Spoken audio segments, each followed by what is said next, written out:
होरिलावा के होरिलावा के। लेकिन जौन हमने के यहाँ का बर्थडे में जौन गावल जाला बहुत पारंपरिक पुरान गीत था कि जुग जुग जिया सुलताना भवाना बाकी भाग जागल हो।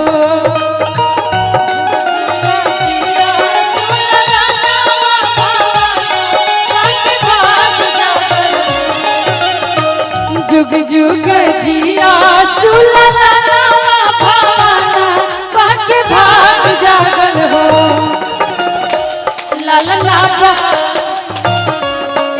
लाल होई है फुलवा के दीपक मनवा में आस लागल हो। लाल लाल होई है फुलवा के दीपक मनवा में आस लागल हो। आजू के रतिया सुहावना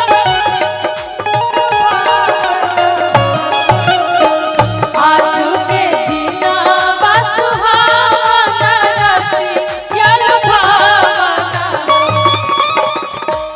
ललना भौजी के होरिला जनम ले होरिलवा बड़ा सुंदर। ललना भौजी के होरिला जनम ले होरिलवा बड़ा सुंदर।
अखिया तो हवे जैसे बाबूजी के मुहवा हमाई के।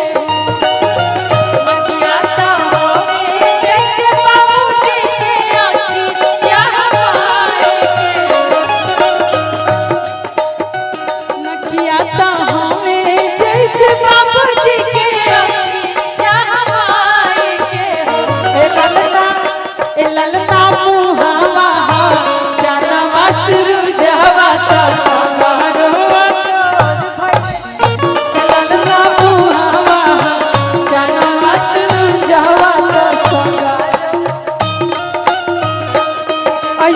ऐसा चाहे लिखे कि हमने के नजर एक के जगह रहो तब ठीक बा ना तो बहुत हमने के गीत के माध्यम से बहुत लोग एंजॉय करते हैं। बहुत बहुत धन्यवाद। और देखिए भैया बबुआ के बाबा ए जमा फायरिंग कैले बने ठीक बा। कैमरामैन डरा गई बेचारा की कोई हमारा को उड़ा मत देश में। देखिए साउंड बॉक्स के पीछे लुकाई बना। तो चलिए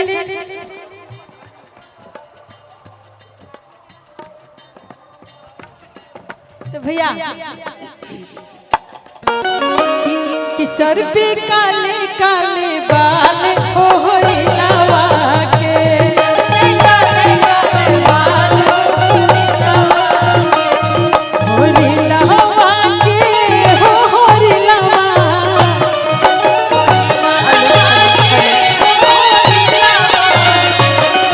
होरिलावा के होरिलावा के।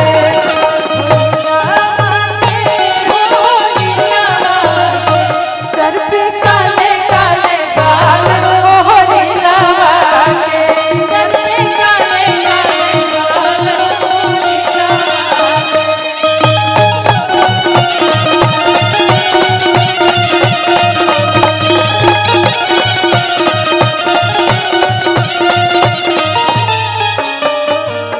कि बबुआ की दादी बड़ की